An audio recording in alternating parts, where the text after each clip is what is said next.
All right, good morning. Welcome in Baseball and Coffee, Monday, December 29th. So we're right up against New Year's here, 2026.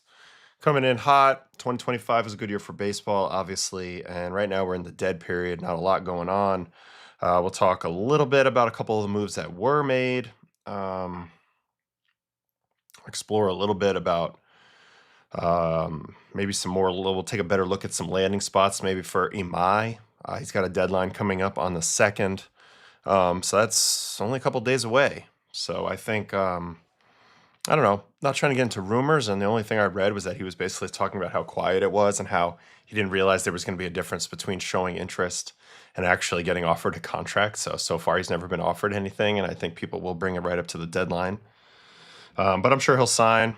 We saw Murakami sign for less money than people thought and with a team that nobody expected. So we'll see what happens with Imai, and we'll get into that in a little bit here on a very foggy morning here in New York. Looks like it's foggy where Victoria is. Sure, it's not foggy in LA. And we're going to probably have a pretty light show today, I would imagine. But we have to kill an hour until Justin comes on. So he's going to come on around 11. We'll talk a little bit of winter ball. And we'll probably call it for the day. All right, so over to the main screen. Pulled up Mr. Pete Fairbanks. He was the main thing that happened the last few days. Zach Eflin re-signed with the Orioles. So we'll go over and double check that, see how that looks. He's been there for a while now. But Pete Fairbanks, so former Ray, signs with the Marlins. So let's just pull up real quick the roster resource for the Marlins. Marlins had a sneaky good year last year. We talked about it. We talked about it when we went over team needs. They were 79 and 83. They actually finished ahead of the Braves last year.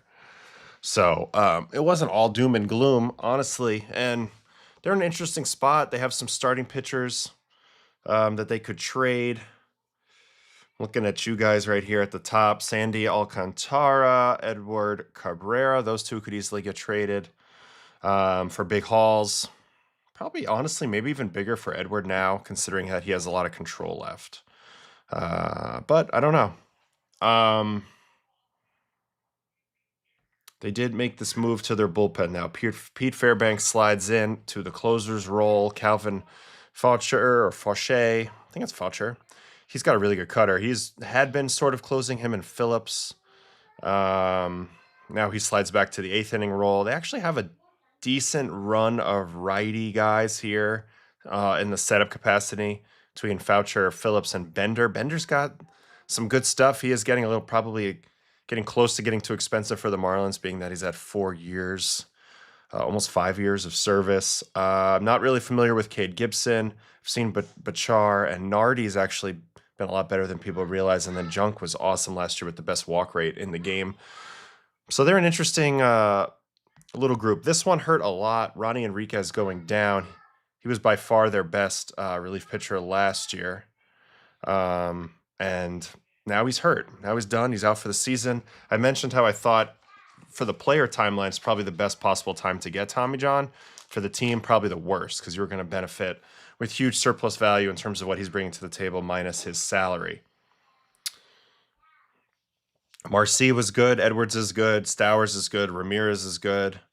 And then after that, it's a lot of question marks. A lot of really, really young guys. Every single guy penciled in after that is less than 2 years of service, except for Otto Lopez, who's a quality player. I don't know if you want him starting on your squad, but I don't know. They're an interesting team. They end up with Christopher Morel now as well. He'll factor in, maybe give them a little bit more punch. But let's talk a little bit about Fairbanks. So Fairbanks slots in. He's 32 years old. He's been with the Rays for his whole career. This was the numbers last season: 4-5, 2.83 in 61 games, 27 saves, 60 and a third innings, only 59 strikeouts, and a 1.04 whip. Interesting that the strikeouts aren't higher than that, considering this guy's stuff. Huge high arm slot, 59 degrees on the arm angle. Kind of a weird fastball. It's got a little bit of that cutter-ish, perceived cut-ish ride fastball. So that's a pretty unique fastball. I want to see what Stuff Plus has to say. And then he's got this death ball, breaking ball, which is this slider right here at 85.3. There was that 40% of the time. So he's mostly a 2-pitch pitcher, which is fine, but I'm a little surprised at the strikeouts. Let me go look back at his couple things over the course. Been like kind of in and out of the lineup a lot, in and out of the mix the last few years. He doesn't really qualify for a lot of stuff, so I'm gonna have to go take a peek at a different page here. But I thought he was a big strikeout guy. It's odd to me that his strikeout rate has plummeted down a little bit to below 1 per 9. Now, his walks have gotten better. 63% of walk. What does this say? Looks like we have a warning here. What is this saying? Warning, this stream. I don't know. I think we're fine. Something happens, but I think we're fine. I don't know. Let's go look at his, well, first off, let me look at his whiff percentages, because this doesn't lie. This is a pitcher who totally relies on a whiff. So, interesting question. Hold on, I'll get to that in a second. 34.6, 37, 35, 30. So he's over 30 all the way on whiff percentage all the way through 2023. And then 2024, that's a pretty concerning drop to 21.8. And then he got it back up to 26.1. But that's a far cry for being over 30% whiff. So that's interesting to point out. In terms of the arm angles, how have they changed over the years? Not much. He's banged around this outlier arm angle. It's one of the highest in the game. That's what gives him that downward plane on that death ball shape on that slider. Fastball is just a weird pitch. It has that cut to it. And it was his most beneficial pitch this year. Somehow, he got 3 run value out of only 42 cutters this year. So maybe we'll look for that to increase its usage. Holy cow, 8.2 run value per 100, which is outrageous. Probably not sustainable, but he ended 13 plate appearances on cutters. None of them were hits. I mean, expected batting average 108 on cutter. 106 ex Woba. I mean, it's a very small sample, but I wouldn't be surprised if he did more of that as his stuff continues to change and his effectiveness continues to change. Curious about his 4-seam shape. It's always been pretty electric, but I feel like it's come down a touch.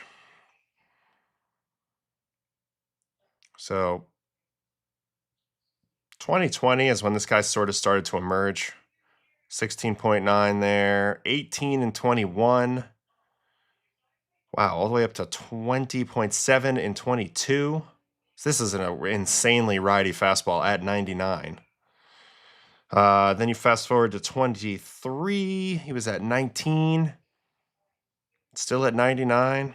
Then 24, 18. So losing ground on the vert of the fastball. And then even further down to 17. That's a little bit concerning. That probably explains a little bit of the drop in strikeout rate. Let's see the fastball's whiff percentage over the last few years. Let's see here. 21.9 this year. Oh, don't do that. Back to years. Okay, 21.9 that year, 18 last year, which was really poor. 29.6 in 23. That's a big difference. 39 in 22. 31 in 21, 33 in 20. So huge drops on that fastball in terms of whiff percentage. It's still a really good pitch for him, but it's definitely not what it was before. This is a good question from Milk2 Wavy. Really good question. I think it might have a little bit to do with it, but let's go investigate a little bit further. Here we go. Active spin. All right, 4-seam fastball over the years. So we want to start in 21 when it was huge. Wow, interesting. 82 on active spin. And that kicked up to 87 and 88 when it was really peaking, and now it's dropped back down. No, it's continued to climb. 92 and 24, back to 89. So don't think that it's much of an orientation thing or an active spin thing. Let's look at spin rate. See if spin rate has changed over the years. Last year, did it again. You know what? Let's just go by pitch type. and show more seasons pitch type. Okay, so four-seam fastball spin rate. 23, 24, 23. Did kick up to 2,500 RPM in 2022. I don't think it's a spin rate thing either, so that's interesting. So it must be a velocity thing. So to answer your question, yes, I do think it might be a velocity thing. And he has trended down. Now, it's still excellent velocity, 90th percentile velocity, but it's about 2 ticks down from where he had been, and that's turning him into a fundamentally different pitcher. Now, I'm glad that his walk rate seems to have improved. Hold on, we got a dog barking. I gotta go get her and have her sit on my lap for 1 second. So give me a moment here.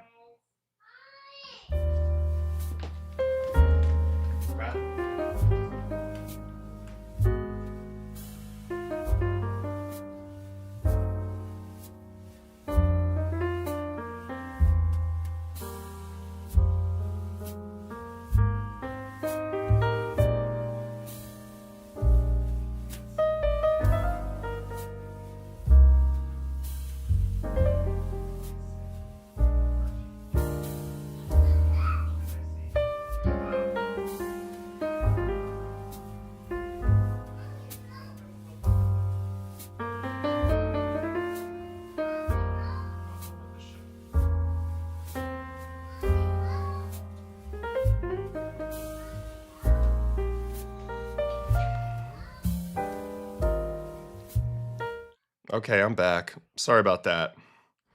Got this puppy here, my sister-in-law's pup. But they're downstairs working out, my wife and her. So I can't just let this pup bark all day and annoy everybody when she's so cute anyway. Okay, anyway. So yeah, so I do think the velocity coming down is a little bit concerning. Look, he's still really good. 3.07 expected ERA. You look at the last few years in that category. 24, something was up with him in 24. I know he's had some issues with his hand. Maybe he tried to pitch through that a little bit. Seems like when his hand is cold, he loses a little bit of circulation. This tends to be an issue where he can't really pitch as effectively in some cold games. So,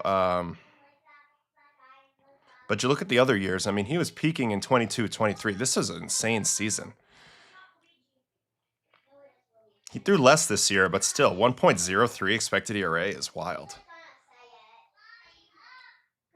I mean, a 1.13 real ERA too, but I don't really understand how he pulled that one off. That's almost doing nothing. I guess it's the 43.7% K percentage and 3.4% walks. So here's his walk percentages over the year. This is a positive, especially as a closer. 7.4% walks this past year. Look, the K percentage dropping is a big deal. So I'm concerned about that as a closer, but a little bit less, honestly, as a closer than a setup man. Setup man oftentimes has to pitch out of a lot of muck, come in with guys on base, strike some guys out, back against the wall. Closer usually knows what he has to accomplish. Not to say you don't have to punch tickets, you do. Edwin, Diaz, lots of other guys, we've seen them pitch themselves in and out of trouble. Fairbanks has been that guy in the past, but I think it's going to be harder for him to pitch himself out of trouble if the stuff doesn't come back a little bit. And yeah, the kids want a puppy bad. We're in the middle of a puppy crisis right now at the house. Can't really get one until the spring. My daughter fell in love with one yesterday. It's not good. It's not good at all for the fam. Well, for the parents. All right, let's go look at his Stuff Plus.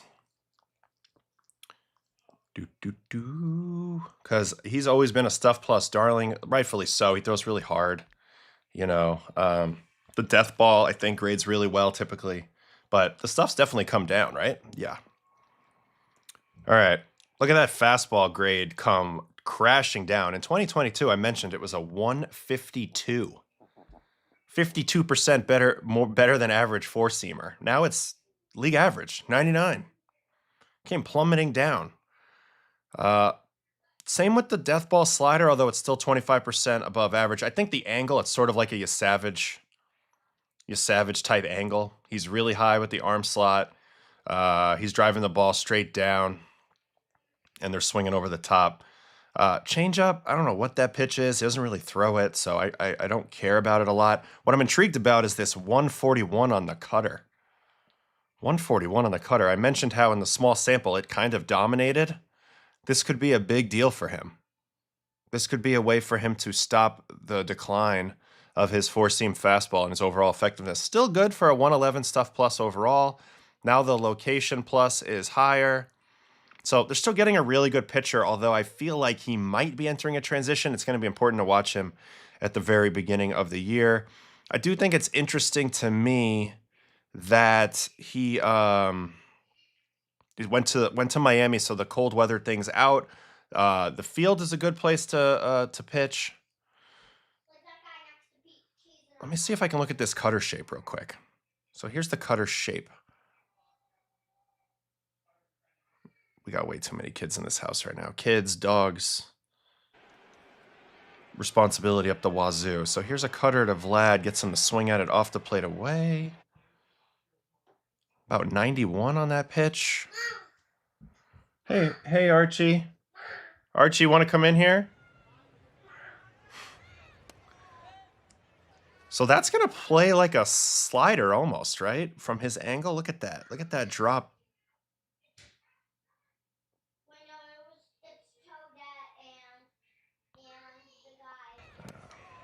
It's kind of nasty.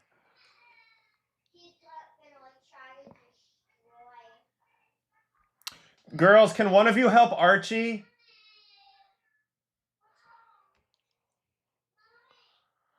These girls, they don't help. They just stare at YouTube. They want to watch Ben Asler all day. Can we just like help your brother one time? All right. We're cooped up. We're in full cooped up mode now. It's icy outside. There's no school in sight. We're going through it. All right. All right, so that's the cutter shape versus the slider shape. Let's go look at it numerically. Now, I'm building a tool that's going to help me with this, but it's not ready yet. It won't be ready till the season probably, but I'm curious. Okay, so the slider, aka death ball, is a -5 and 5 to the left. -5 is a lot of drop, especially from his arm angle. It's going to look like it's plummeting like -10, -15. The way you Savages is in positive and still looks like it's going straight down, kind of highlights that effect.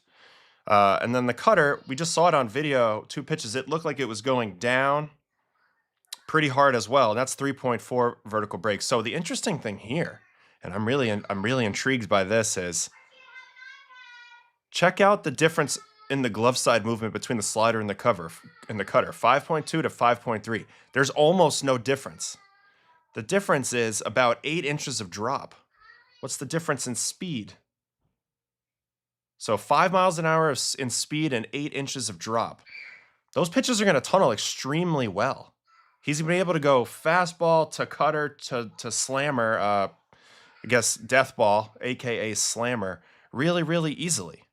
So I feel like that's going to play well, and you're going to see more of these cutters. You know, Miami's definitely going to tell him to throw them, given that stuff grade. Hold on, my son's crying. We're going to have to pause here for a second. I'm sorry, you guys. We're going through it. Hold on. Archie, you good? You want to come here? Arch, you want to come here? Archer. Okay, he's back. He's watching videos. Never mind. Sorry. We keep it real in this household. It's not very polished, I'll tell you that. All right, so again, you got 2 pitches, the same break, right? And then it's like one is faster than the other by about 5 miles an hour, but they're almost undetectable on the way to the plate, and then one's going to give out more. I think that's a really good combo to have. Kind of arguably a special combo to have in terms of potentially inducing chase. So I think his chase rate is actually in a place where you might see a trend up. When did this cutter come into play? 2025.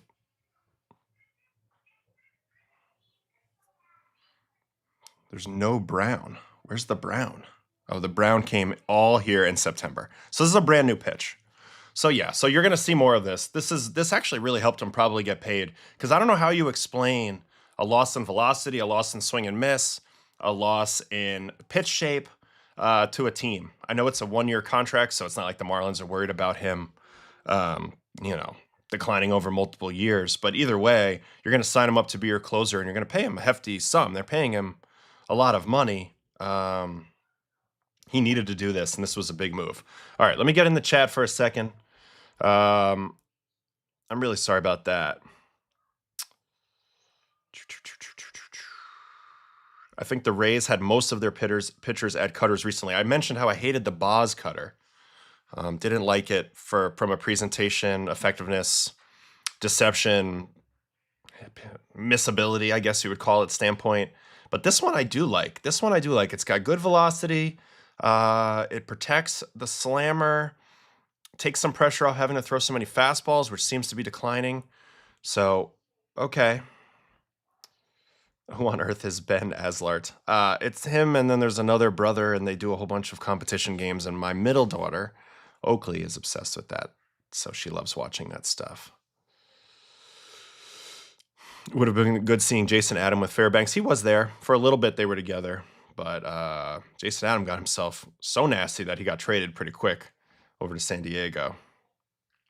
I was trying to have Archie join the show, but he's resisting as usual. Would have loved Fairbanks to teach that to Tong. Yeah, he would have been a decent, again, though, the difference between what Pete Fairbanks do and you Savage do is their slot is a little bit more of a short stride. I'll show you what I'm talking about right here in terms of the extension. So he's an enormous man. He's 6'6", 235. That's how big Pete Fairbanks is. And yet his extension is only barely over league average, right? 6'6". Now keep that in mind. 6'6". When you go to Tong is 6'1", so he's 5 inches shorter. However, he is 83rd percentile in extension. So it shows you a little bit of the difference. Fairbanks and Savage, and I'll show you Savage now too.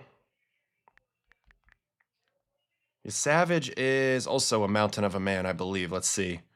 6'4", 225, so 3 inches taller than Tong and below average extension. So the reason why these guys have below average extension, whereas Tong has above average extension, and I'm sure you guys already know this, is just simply the fact of how they stride to the plate. Savage and Fairbanks are both of the school of thought of the shorter stride, get downward plane on the fastball.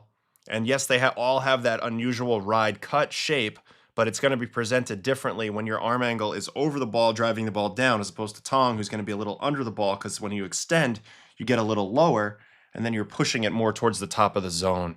So, yes, they have similar arsenals to learn from. You can always pull from other guys, but you got to remember you're creating a little bit of a different angle when you're talking about Fairbanks relative to a guy like Tong.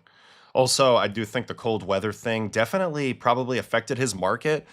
You'd be hard-pressed to want to pay over $10 million to a guy that for 2 months out of the year at home games, you don't know if he can go or not, right?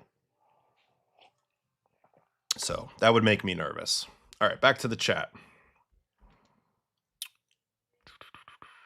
Trying to work from home. That's where we're at right now in this time in this part of the calendar, I guess.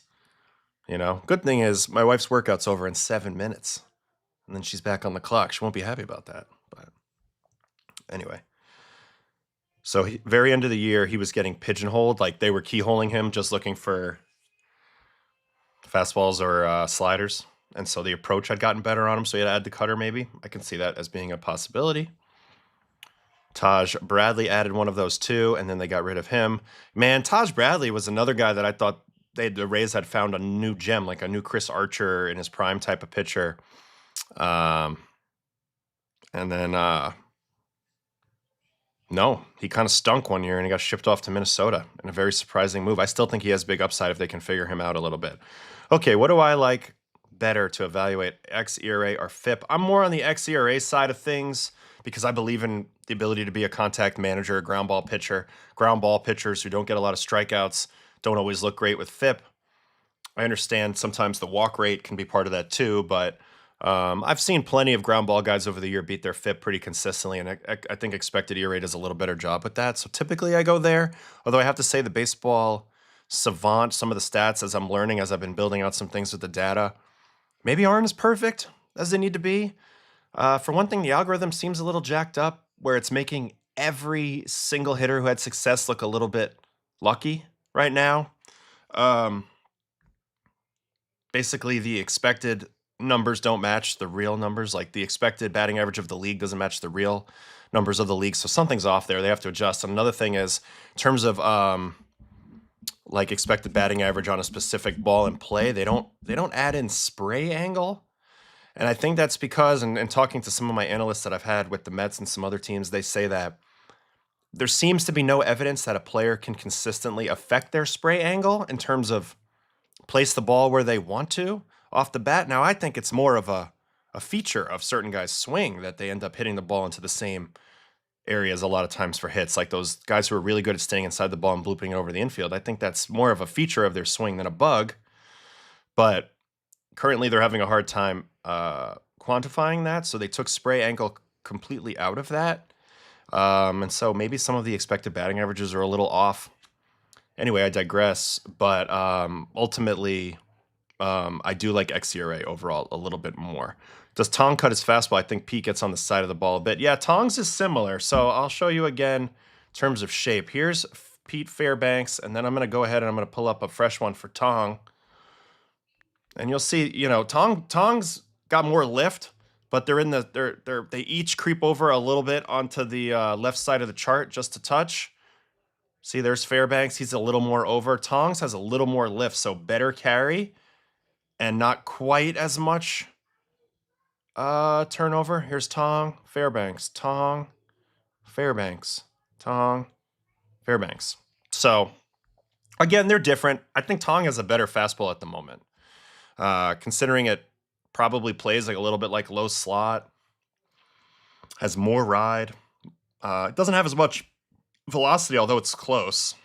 Then again, Fairbanks' fastball is a little bit more of a proven pitch so far, but again, it seems to be on the decline. And that's something that's a little bit sketchy to me as we've been going and looking at him. As for Tong, I'm afraid of him wrecking his cervical long-term with the torque he imposes on his body. Yeah, but if he pitches a traditional style, he's not a major leaguer, right? So this is a trade-off. He probably won't be hurt forever or whatever. He's going to probably drive an adaptation within his own body and his own, you know, skeleton and everything to handle the way he pitches. But yeah, I mean, you got no choice sometimes. It's like, why does everybody throw so hard to get Tommy John? It's like, well, you throw so hard because you got to make it to the big leagues. So it's tough. And I guess that came out wrong. I didn't really mean it quite like that, but I meant like, you know, she can help out again, I guess. I don't know. Didn't mean it in a bad way. Good Tong interview on Pitching Ninja. Saw that a little bit. Loved Tim. Played with Tim Lincecum back in the day. I still think they're very different pitchers, but it's cool that he's getting compared to a legend.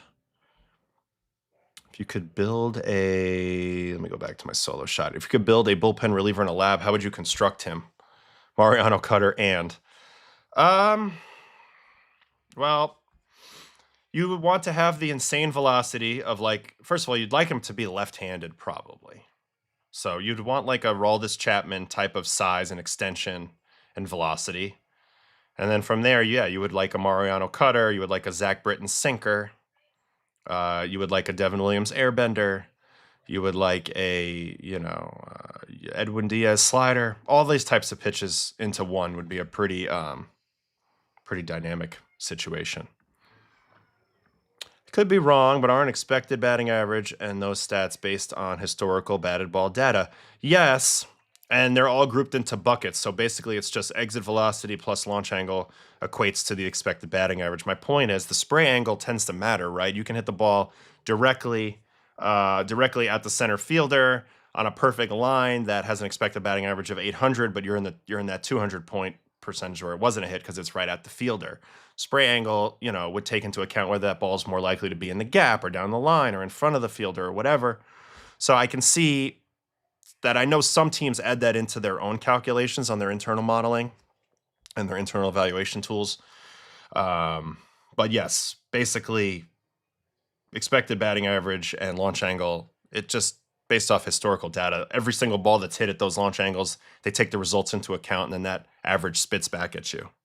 So I do think guys who always hit to the same place are disadvantaged because their defense can do their positioning much better. Correct. And I also think, well, it's changed a little bit with the infield shifting. I mean, my goodness, the get out of jail free card of having the extreme pull shift on a great lefty who you knew you could maybe get him to hit the ball on the ground. It might be 110, but it was going to be an automatic out. In the game where I got in trouble for yelling at Ohtani when I wasn't really yelling at Ohtani, I got him out to end the game, basically, because I was like, I'm in deep doo-doo here, and I need him to pull a ball on the ground. And I think if I throw a backdoor sweeper, he's going to pull it on the ground. And that's what he did. He hit it about 112 off my second baseman's chest in shallow right center, and he picked it up and threw him out to end the game. So even though it looked like I got lucky there was a little bit of a calculation of like, well, if I can't challenge this guy to hit the ball in the air, there's no coverage on the left side of the field. I have all this coverage on the right side of the field. Safe to say you can't do that as much anymore. Can't do that as much anymore. So I do agree in general to what Maya's saying in here. If you know where they're going to hit it, you can defend it better. But a lot of analysts will tell you that they don't think a lot of guys can control where they hit it. It's more of a feature or a bug of their swing in one way or another. Hoffman's changeup to the list. Okay.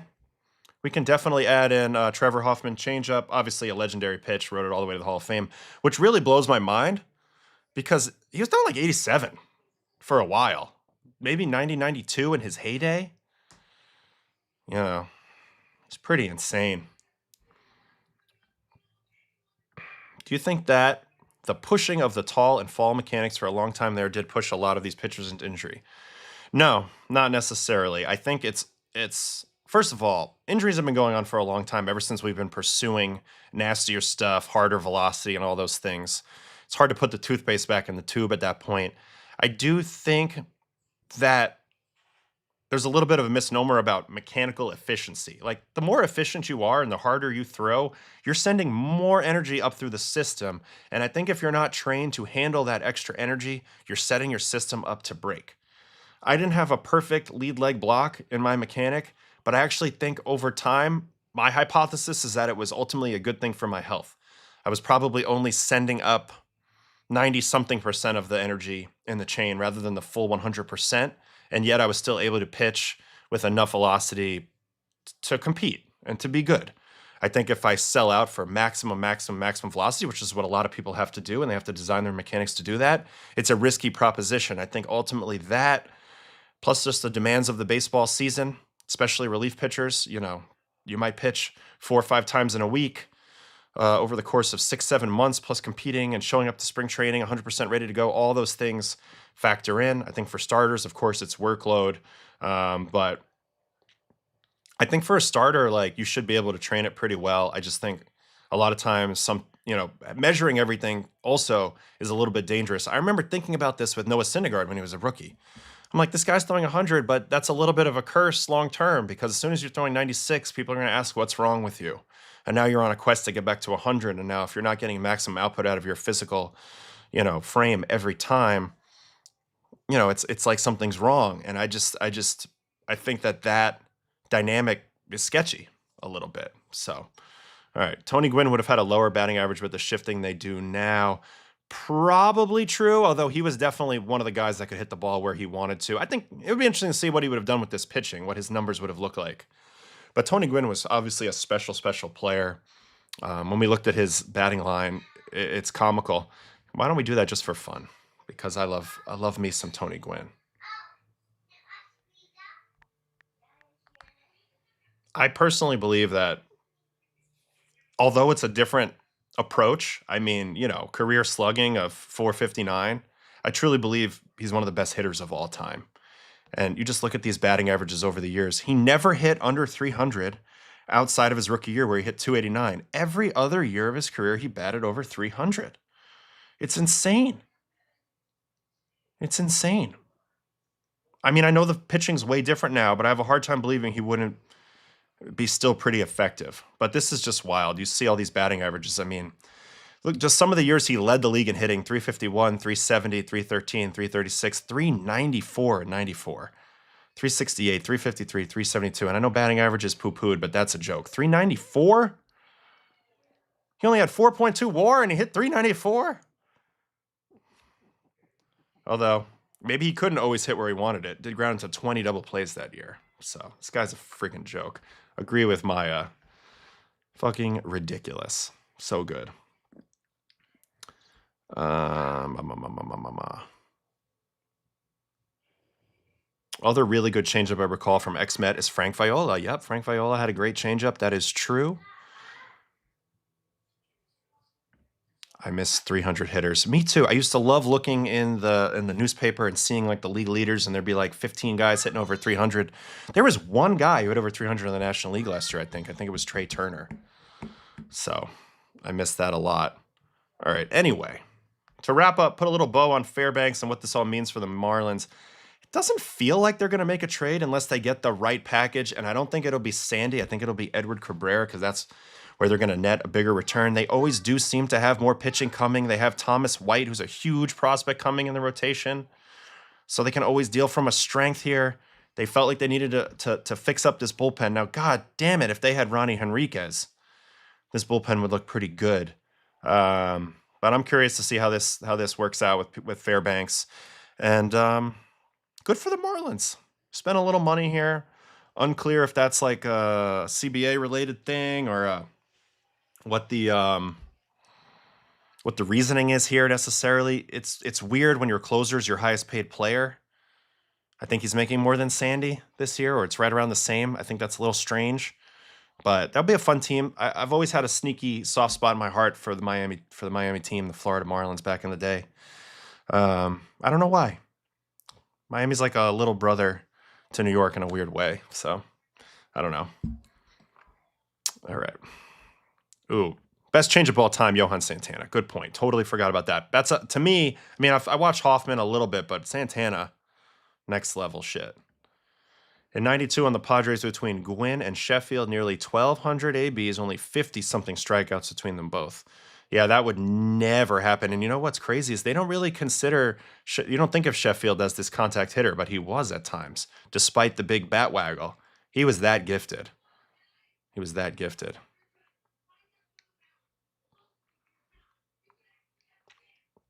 What are we saying here about Jacob Wilson, 311? I think most teams look at Joey as more of a depth starting option. They don't look at him as a dominating reliever. I mean, even the Giants, who were using him in the late inning role, they DFA'd him, or they non-tendered him. So seems like that's a consensus around the league. Joey's tough to hit, though. That delivery's weird. All right. Do you think Miami is a place where fans will only come if they're stars on the field, even if they're performing pretty good, pretty big city, but considered small market? I actually think the fans will never really show up. They've tried a couple different things here. I think a lot of it's the location of the stadium. It's also South Florida. You have a little bit of a different population there. A lot of old folks that are probably not going to be going to the game, and they could watch the game on TV or listen on the radio. You got a lot of outdoorsy stuff to do, a lot of other things taking up your time. Again, it's just not an attractive place to necessarily go, but I like going there. I think it's underrated. I also think one thing they could try, and this doesn't make much sense, but culturally you could make the team completely Latino. That might help, because the crowds that they got during the WBC for the Venezuela, the Dominican, the Puerto Rican were unbelievably electric. So maybe that helps, but I don't know. They've had pretty Latino teams in the past, and it didn't seem to make a difference. Even if the team was dominating, maybe then you see a little bit of an uptick in attendance, but I don't know what they could do here. They've been there a long time, them and the Rays, both in Florida, and really at no point did they ever draw a lot of fans, except for maybe that first inaugural year of the Marlins, in the Rays, those inaugural years, but it seems to have faded pretty quickly. And I do think, the stadium's at the site of the old Orange Bowl in a neighborhood. It's maybe not the most accessible place for a lot of people to go. There's not like the dynamic of like Coors Field, where there's like bars and restaurants right outside. So in that regard, Eric Gagne, under Gagne's Vulcan change. So Gagne had that super slow changeup, which was crazy because he's throwing 100 and his changeup would come in like 70 something. I always wondered how he got away with that, how he didn't slow his body down. But he was next level too. And no, you did not miss me talking about Zach Eflin. We'll probably talk about him next, as I am just we've somehow gone for 40 minutes already. Carlos Delgado was a sick Marlin. I agree. Take a look at Wade Boggs' numbers. Wade Boggs, Yankee great. I'm just kidding. We all know he's a Tampa Bay Rays great, Devil Rays great. Actually, we all know he's a Red Sox, but I mean 91 WAR, and he's the same deal. Look at the batting averages for the career, especially early career. He was on the next level. He did hit under 300 a few times. 259 one year, 292, 280 at the very end. What happened this year? Still an all-star this year. It's not. I mean, he hit for even less home runs. Was the ball juiced in 87? Because 24 home runs in 87 kind of out of nowhere is crazy. That's the only year he had 1,000 OPS, but all-time contact hitter. I'm just messing with you. I know he's a Red Sox. I was actually there when he got his number retired. We were playing them. He's a legend. I can't believe he went to the Yankees, but he's a legend. What's crazy is he was an all-star all the years of the Yankees, 35, 36, 37, and 38 years old. So, man, 91 WAR as a contact hitter is next level shit.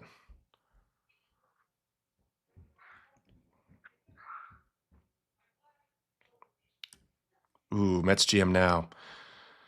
Ooh, let's attack this question first.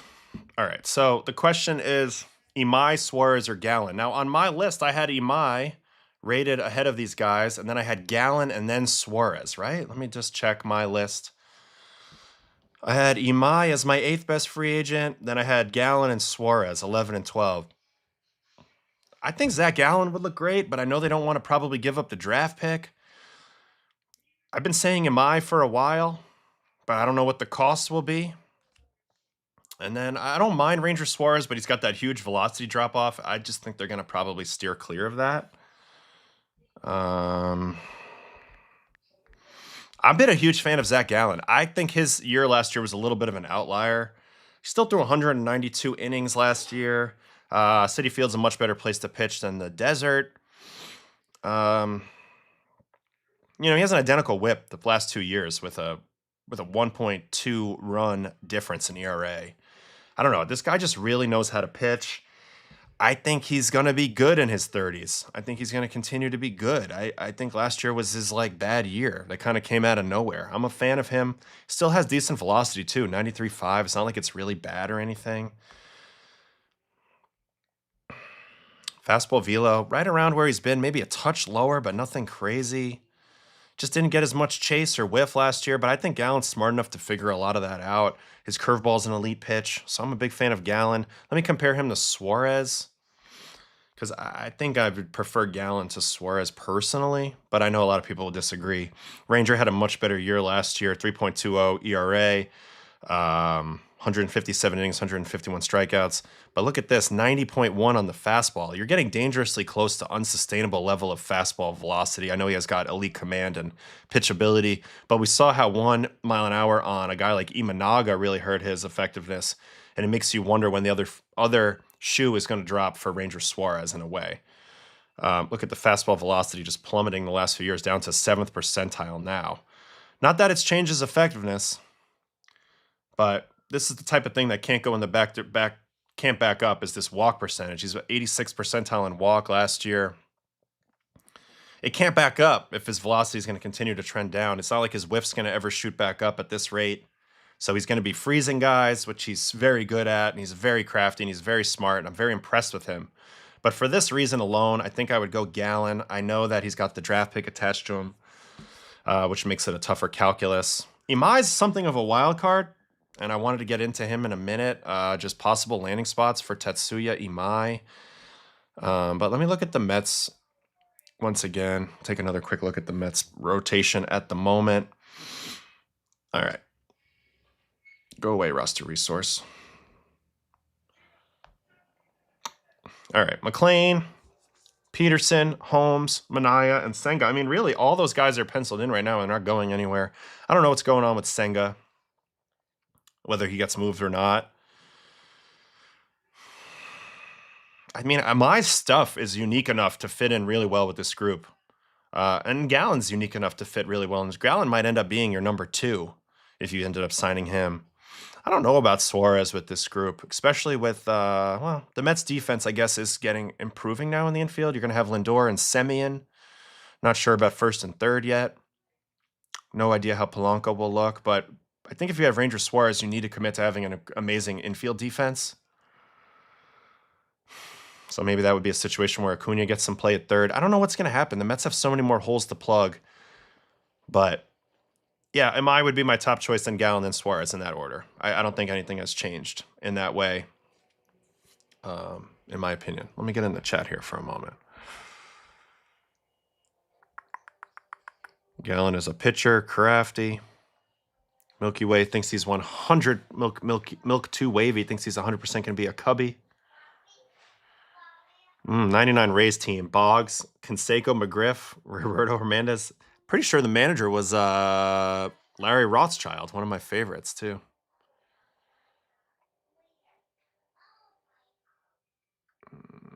Gallen has the smarts a la Greg Maddux. That would be the argument. I think Ranger kind of does too.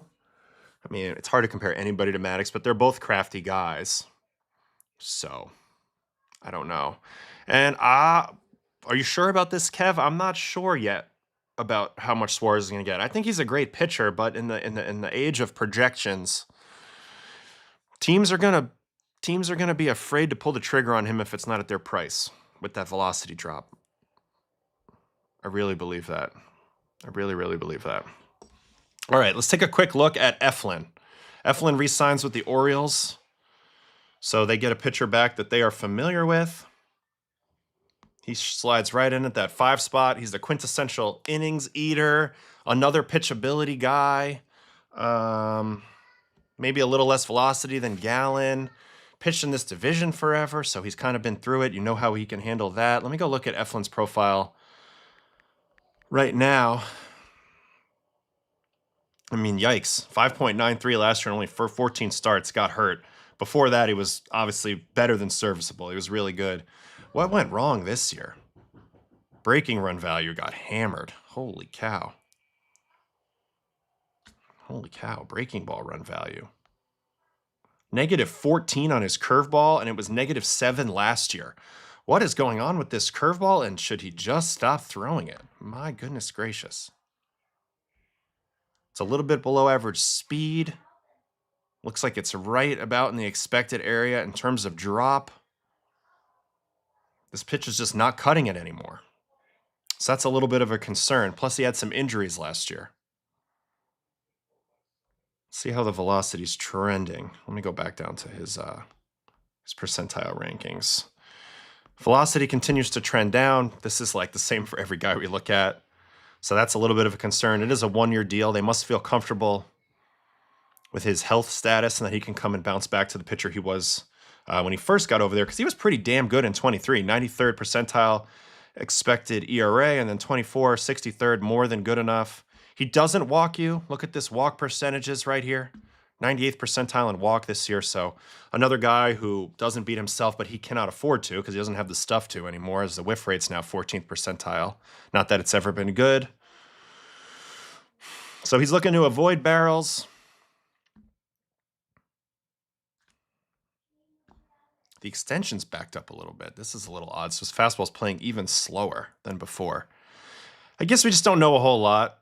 He, he'll eat innings for them. That's what he usually does. He pounds the zone. He throws strikes. What did he get? Did he get $10 million to do this? Should have been a starter. Yeah, 1 year, $10 million. What do they say here? Because I'm confused looking at it. He definitely had a miserable year last year. He underwent back surgery in August. So they must feel good about his back surgery. That sounds ominous as hell. Looks to make his season debut early in the year, so he's not even going to be ready for opening day, and yet they're still passing out $10 million for him this year to pull up the rear of the rotation. Owen injury woes contributed to the Orioles' health last year. 71 1/3. He's had knee injuries in the past, early in the career with the Phillies and then with the Rays.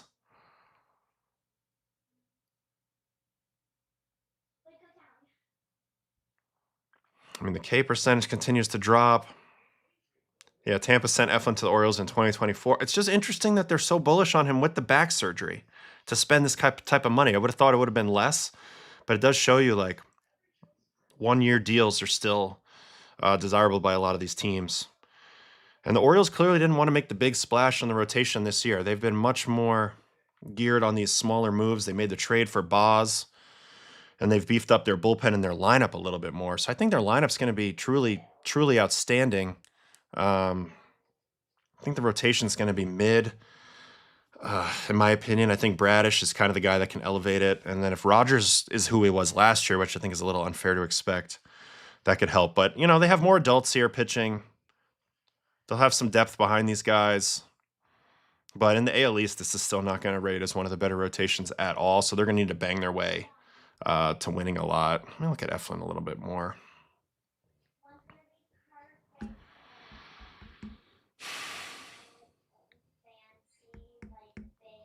I mean, he's getting hit harder than he was before. I mean, I know he was hurt, so it's hard to look at some of these numbers. The Orioles must really feel good about his health and that this is not an indication. You know what I was curious about real quick, and this is backtracking just a second. I need to know how Fairbanks is at holding runners. My sense is horrible. So if that's the case, that's going to hurt him a little bit. Yeah, not good, but not a lot of attempts. I was just thinking if he's not striking as many guys out, then he's going to have a hard time pitching himself out of trouble, and that could loom large. Anyway, I just wanted to check that. We can ignore that for now. All right. That was a little bit of the Zach Eflin talk. Makes me think the other starters' asking price is more than expected. Orioles were around $20 million under what they spent last year before this, so then that would mean they would have $10 more million if they were looking to break even on their payroll from last year to this year. I guess they could uptick from there if they wanted to. But yeah, I do think the asking price is a bit higher for a lot of guys. But I mean, $10 million for a number 5 starter coming off back surgery, you got to feel pretty good about that to pull the trigger on that, in my opinion. Let me take a quick look at the other free agents that are still out there as starting pitchers, because to me, there had to be some other options in a decent price range. Man, you see how a lot of these guys have signed. Hauser's signed. Okay, so Framber's probably too much money for them. Suarez, obviously, they didn't love. Okay, like on 1 year, guys available potentially on 1 year. So Verlander, he could complete the playing for every orange team if he went to the Orioles. Nick Martinez probably looking for a multi, but he's an interesting candidate for a team. Giolito could be a 1 year guy. He got paid a lot more money than this. He was almost a qualifying offer guy, so he's probably looking at a higher number. Tyler Mahle is a sneaky good one. Corbin, definitely an inning eater at this point. Littell Lorenzen is another interesting one. Kind of can do both, but I don't think he's looked at as highly. We talked about Gallen. Canning, who knows when he comes back. Savali's is more of a crafty. I think Savali's a good number 5 who could be gotten for less money. Same with Quintana. People are definitely waiting for the Quintana bubble to pop. We're mentioning Bassett in the chat. I love Bass. I think he's a little better than Eflin personally right now. A lot better. So he probably should get more money. Martin Perez, I wouldn't go with. Paddock. Scherzer's another 1 year guy, potentially. Okay, Quantrill, Charlie Morton, I don't think still playing. Marquez is a wild card. I've mentioned that before. He's never been outside of Coors, so we don't know what this will look like, although he's really dropped a lot. Michaelis is another. Michaelis might have been a good pick over Eflin. I could have seen that maybe. Tyler Anderson's another one. These are all like back-end type guys, but these guys are still pretty good. I mean, and I do think Bassett could potentially get 2 years somewhere. Maybe. I know he's a little bit older, but I think he could. $15 million for Senga is fine as a 5th starting pitcher for a big market. You can't afford to pay that if you're the Rays or something. But yeah. Blue Jays legendary setup man Chris Bassett, postseason setup man at that. Brett likes Cal Quantrill. Should we go take a quick peek at Cal Quantrill's numeros? Because I know he was with the Marlinos last year, correct? Also, he had a little route through Coors recently with the Rockies, which is always character building. I mean, my God, 6.04 last year, 2025, 117 innings, 85 strikeouts, 1.45 whip. Only good thing he did, according to these metrics, was generate a little more chase than average and pretty good on his walks.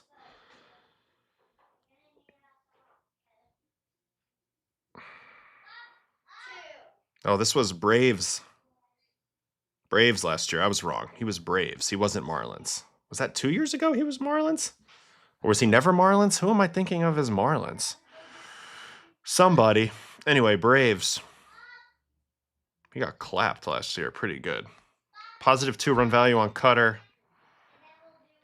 -8 on split. -8 on slider.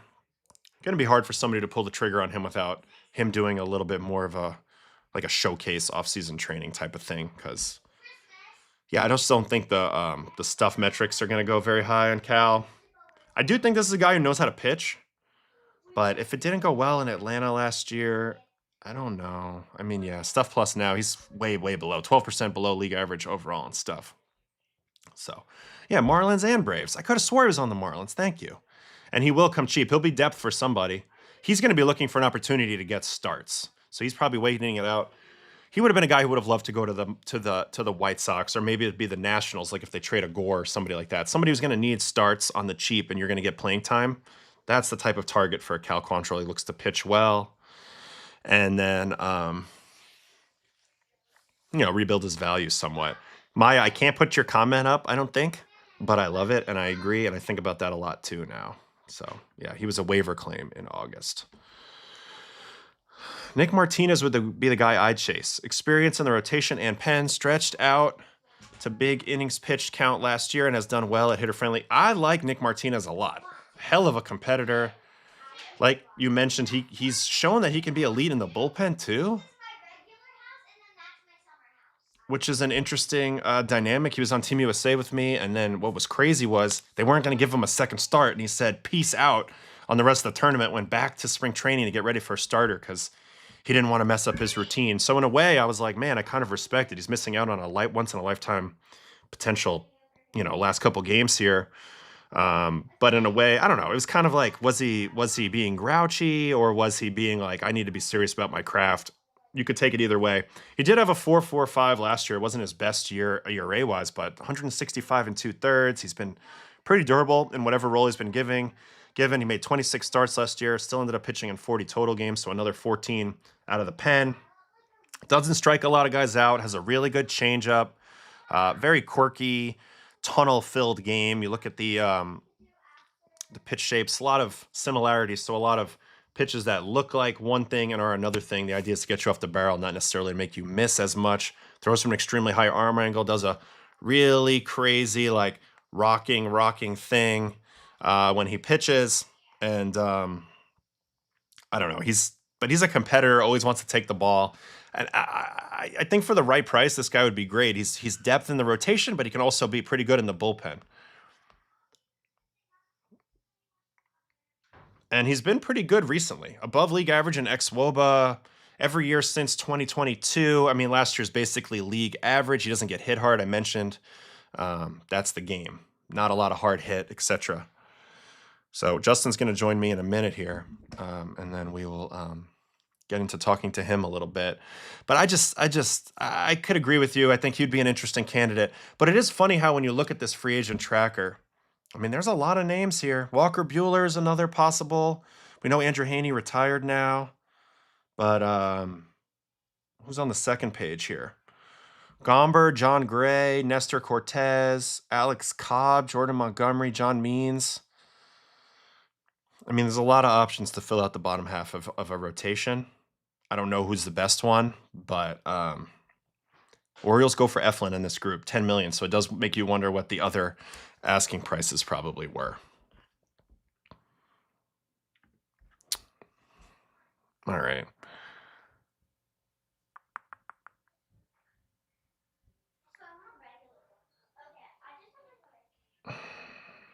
Why aren't more bullpen pitchers throwing like Tyler Rogers? It's just you'd have to start doing that. It's not as simple as I'm going to throw submarine. Like you have to learn how to do it and be good enough to do it and throw strikes with it. I think that's the biggest thing. I saw some submarine guys throughout times coming up, that were pretty good and I thought could have maybe been major leaguers, but they didn't throw enough strikes. So eventually, you have to hit a certain level or it doesn't matter how unique you are. All right, Jane, what we got here? Hi. Hi, Bob. Hi, Bubba.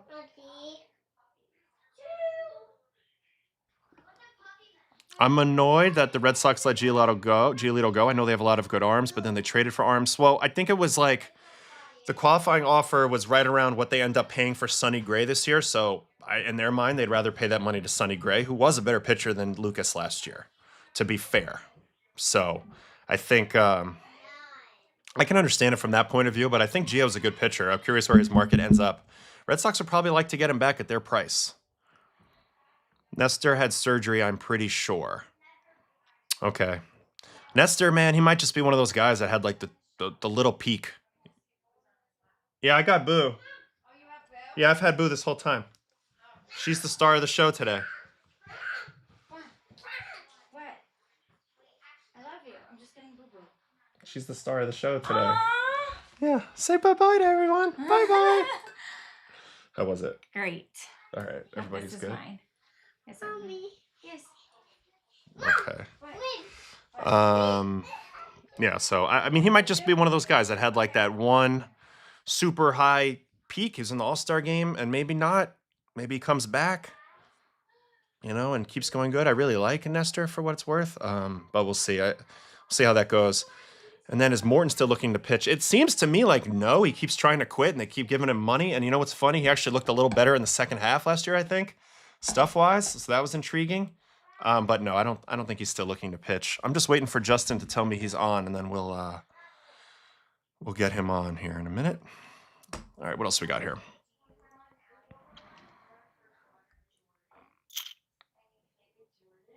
I'm worried about Mania since last I heard has never repaired his elbow. I think this offseason will be really good for Sean. I'm expecting good things out of Sean.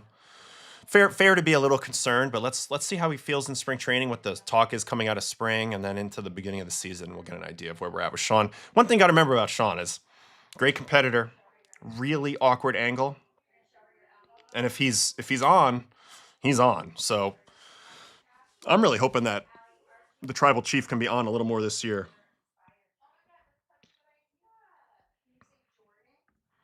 Yeah, Gio's unbelievable clubhouse guy.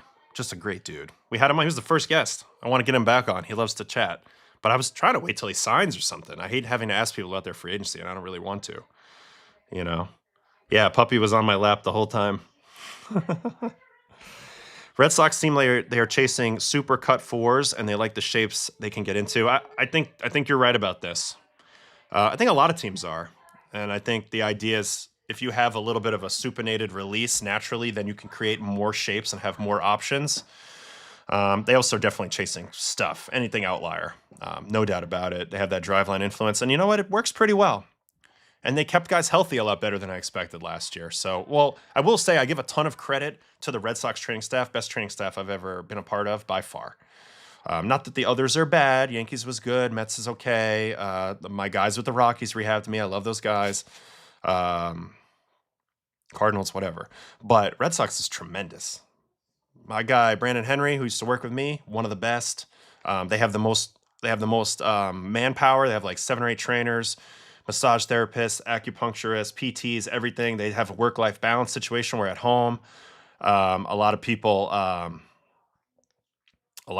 would they work before the game and at game time, then they get to go home and spend time with their families. That keeps everybody fresh and energetic. They have a rotating system with that. They're so good at this. Plus, they have the best hospitals. So I feel like you always have a really great care option when you're a Red Sox. So I just want to point that out. And they have done a good job keeping guys healthy the last year as they continue to push for higher levels of performance, which at times can be sketchy. So that's pretty good. I know Gio was a great interview. He's always on Baseball Isn't Boring with my guy, Rob. So we'll get him on again.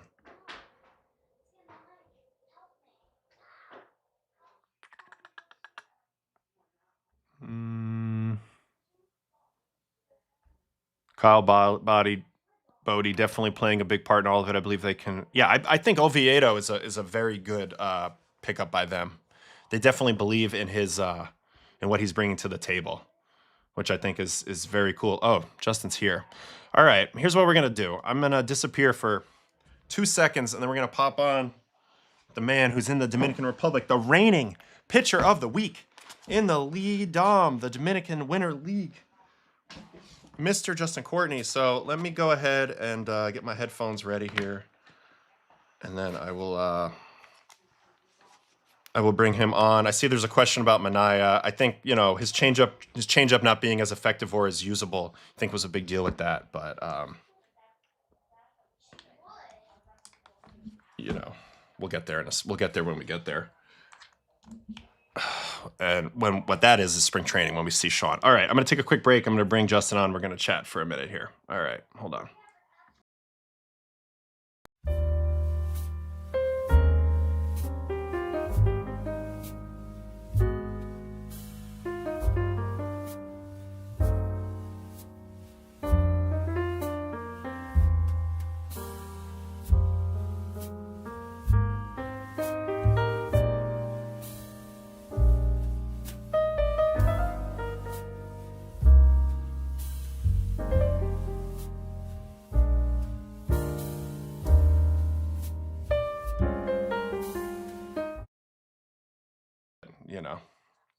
It works. It's super AI though.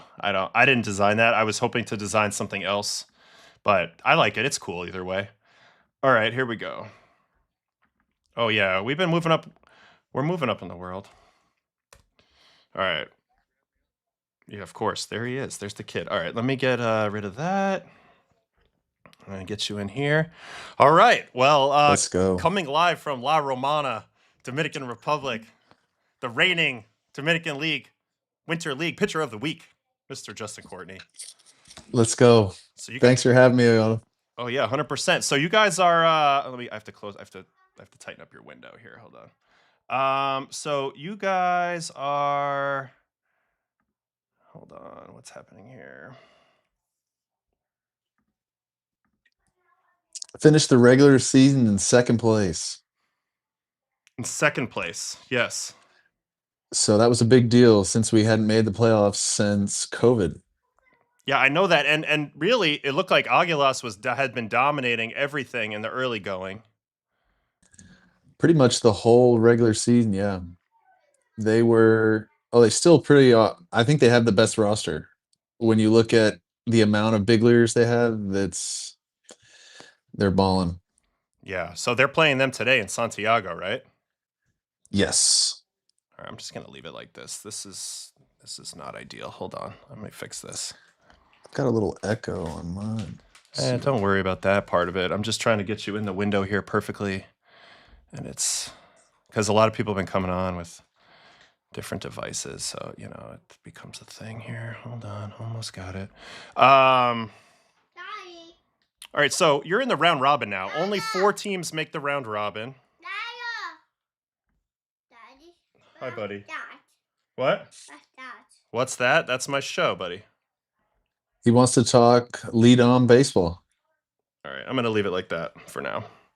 All right, so I saw that there's 6 teams in the league, obviously, and then only 4 make the round robin, and it gets a little testy down the stretch of the regular part of the season, right? Because 2 teams get eliminated, and then there's a draft after that. Yeah, honestly, I've never seen any other league that has a whole setup like this. 50-game regular season. You play each of the other 5 teams 10 times, 5 at home, 5 on the road, and those are every night. Everybody's trying to beat somebody. It's life or death, it seems like.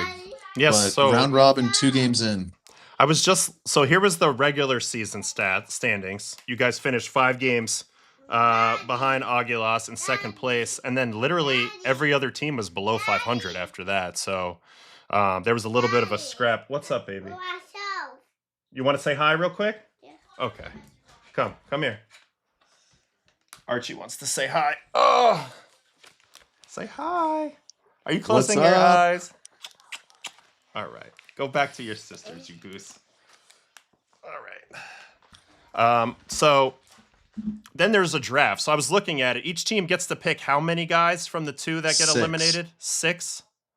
Yeah. So I just pitched the other day against Gigantes, and they had a completely different lineup than what they had a week ago, which that's how it goes. Teams needed a catcher, or somebody decides that they only want to play the regular season. So contracts up and they need new players. So it's pretty, they get so into who's getting selected. It was the first year in a long time that Robinson Cano hadn't been selected. Yeah, I saw that. He was on the list but didn't get picked. That was a big deal because he can still hit. He's not playing defense as much. I think Estrella is really strategic with when they're putting him in there, and but he can still hit. So somebody was needing a DH. They could have got him. So that was probably the biggest headline, was he didn't get selected. There was a couple other starting pitchers or guys who had, big name guys that didn't get selected. So you pitched this game versus Gigantes the other day. Yes. All right, I'm going to watch it. There's going to be one highlight that I don't want to see. Oh, you give up a home run. Yeah, I see. Yeah. 3. It's okay. You guys won. Yes. Let me just look for something good. I'll look for something good. That'll be fun. I hope they have a little bit of video. We're the only stadium that doesn't have TrackMan. They've had video at times, but they've also not had video at times when I've went to look for you in the past. So I'm curious to see if this pops up at all. Interesting. Yeah, see, At least you have the video, research video, tool. That's a good... video unavailable. Wait, I can actually... Let me send you a link. At the other stadiums, I've been able to watch a lot of the games on here, but for some reason, it's been a little bit tougher with this one. You know what I noticed is my good buddy and former teammate Christian Adames, who was with the Toros last year, was the first pick. Number 1 overall pick. He was with Lycée this year, right? And then he went and flipped right over to one of the teams that had the first pick. And he was the captain of the Toros. Yes. So I find it interesting that if you play long enough in winter ball and DR, you might play for every team. Like, you have your main team. Or you get drafted and you end up with somebody. Yeah, or you get drafted. But I don't know. It's fascinating. Big time fascinating. Okay, website, Toros players. Oh, you have player so if video. You really, I don't know. That might be tough for me to get onto my iPad. But yeah, that's all I've got for video. But that's okay. We can still... I know there's a highlight of Johan Rojas hitting a home run off. Yeah, because that's the thing. I saw some videos recently, but for some reason, when I go on the research tool, if the game takes place in La Romana, they're not showing any video on it. And I really think it's because they don't have TrackMan, so they don't even try. It's probably the nicest stadium, that's all though. Teams want to see. Do you think it's the nicest stadium, like in terms of playing surface? I think it probably is. Yeah. I don't know that the mound is the nice. Yeah. It could be a little bit better. But as far as grass goes and how it's set up, it's nice. It's definitely the cleanest. The cleanest stadium.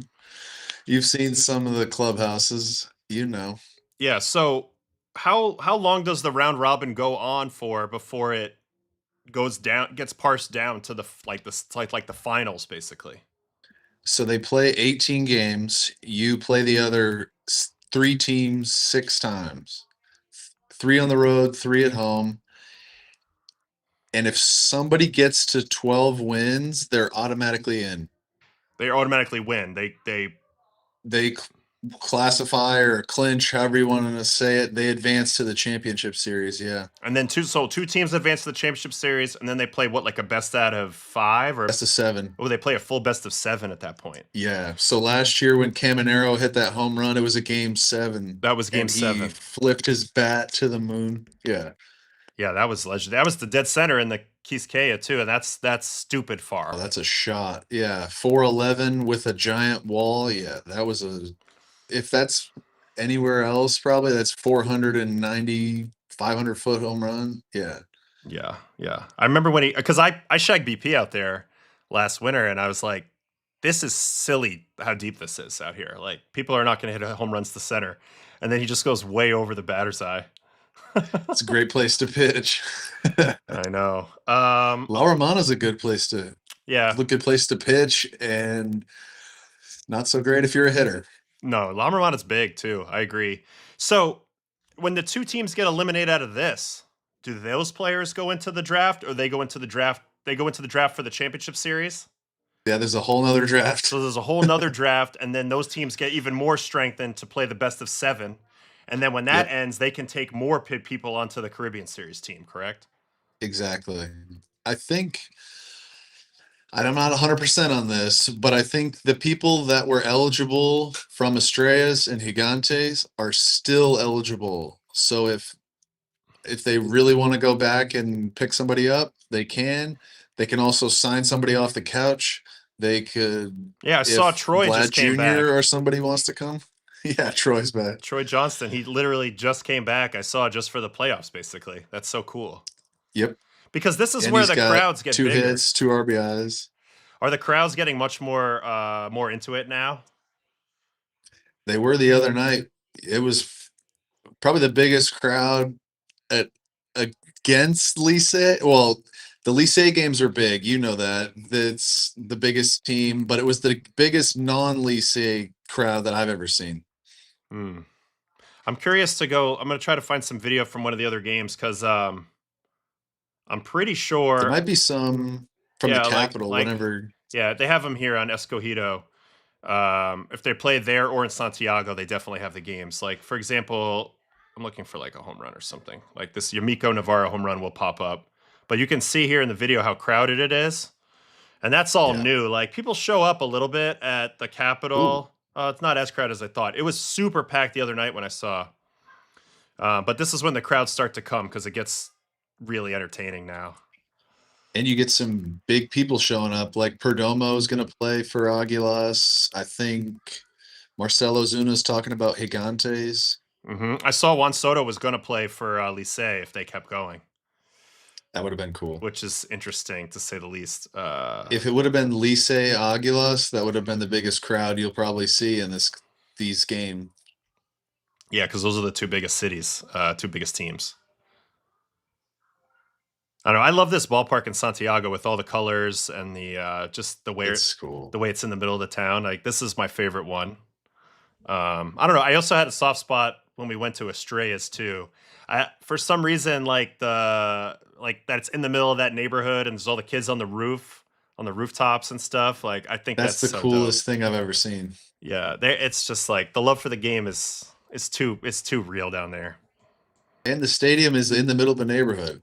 That's what I could not believe the first time we're driving through the city. Oh, it's there. Did you face Mauricio this year? Ronnie Mauricio down there? I'm so glad you asked. Did you? Punched his ticket on 3 pitches. When did you face him? When did you face them? Do you know? One of the last games of the regular season. Okay. Season. I'm going to try to find it. I'm going to try and find it. So that was before the break. Yeah. When did you guys stop? Oh, there's Toros Aguila. So this would have been versus Lycée, right? Yeah, probably the 20th, 21st. Yeah, it's right around here. Yeah, here it is, Toros Lycée. Of course, there's no video because it was at home. It's in La Romana, but I sent you a text if you could pull that up. Oh yeah, Ronnie Mauricio. I had this clip ready to go. Oof. All right, let me. Oof. It's tough because everything comes onto my onto this iPad. I can maybe email it to myself, which will take a second. But yeah, Ronnie, 2 for 5 in that game with 2 punchies. Why'd you only throw 2 innings in this game? I was wondering. I remember when this happened. I was like, were they just doing piggyback type system here? This one was kind of by design. I threw 7 1/3 on Tuesday, and they were set up for the playoffs. Basically, I think we were already in, so they're like, "Hey, you're going to go out there on Sunday, get on the 5-day rotation, just go out there for." I said 2 innings. They were like, "How about 5?" So, well, playoffs are coming up, so let's cut it down. I don't know if I can do 5. Damn, I gotta find this video you just sent me. Hold on. It's a blast, though. I gotta say, the weather's amazing now that it's It doesn't even feel real that it's December baseball and it's 85 out. That's awesome. I mean, it's just so different down there. Like, I remember how much it rained when I was down there last year. It's like so tropical. And then You really kind of don't realize you're in the DR until the sky's falling every day, and then we got a game tonight. Let's go. and so because the team had been losing, they took everybody out of Casa de Campo. Is that the reasoning, or is it just like they wanted to give business to Edwin Encarnacion's hotel chain? It was one of these. There's been no direct answer on that, but I think us not winning didn't help. Okay, got you. But you pretty much nailed it. We're at Edwin's hotel, and it's nice. All right, I think I got it here. Let's see if this works. Here it is. That was the one to hit. So you gave him a first pitch heater, middle, then you went up top, and up top again. So 3 fastballs. Doors, looking, doors. I was hoping you'd ask about that. Yeah, so what are you reading with this at bat? After the second one, you're like, oh, he's still under that. Yeah, might as well go a little higher. Might as well go a little higher and more up and away. And I didn't really get it that up and away. He's really tall, which people don't realize when you're in the box, you got to really get it up there. But this is a very flat swing. He tried to stay flat on it, but it's almost like he starts tall, and then when he drops down, like he had a hard time then getting his bat path up higher. You know? Yeah, the report on him was he wants to get his arms extended, and he really can handle the ball down. So my 4-seam ride heater was gonna be a good matchup. Let me look at him real quick on because we have Mets fans asking about him in the chat.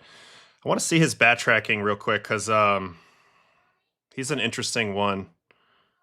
Yeah, this would be a big year for him. His swing is very long, I would imagine, but it packs a lot of punch, you know? Yeah, that down and in spot, I was definitely aware to stay away from that. Yeah, and when you see a guy who's like got huge swing and miss in zone at the top, like you just have to you have to kind of go right at him until he shows you he can adjust a little bit. Yep. Yeah, let's see here. Okay, so this is his swing data from last year. So it's an above average bat speed, which makes sense because he has so much pop. 29-degree swing path tilt is not particularly scoopy, so that's what it looked like on the video, a little more neutral. To it. But I gotta find swing length. This is a different leaderboard. Hold on. Bat tracking. I bet his heat map would be fun to look at too. I've been working on creating a heat map for this show. It's one of the things that I'll have for the regular season that I've been working on, but I don't have it yet. It's interesting because Baseball Savant, they only show like how many pitches each guy sees in each area, and they have like a 9-box thing, which is a little different. But okay, so 7.6 swing length. That is fairly long, but not like incredibly long. Fairly long. MLB average is 7.3, so slightly longer than MLB average, which makes sense. He's big. And he's big. I don't think people realize. And I think it takes him a little while to get his swing going, but once it's going, that's why you see some of the exit velocities and stuff. But that was just a classic pitching. No reason to change what you're doing. He was under that fastball, then you go up again with the fastball.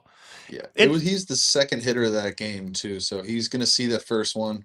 The guy who got on was like a bunt hit error, so he was just up there to see one, and then I was like, okay, I'm gonna try 2 up top.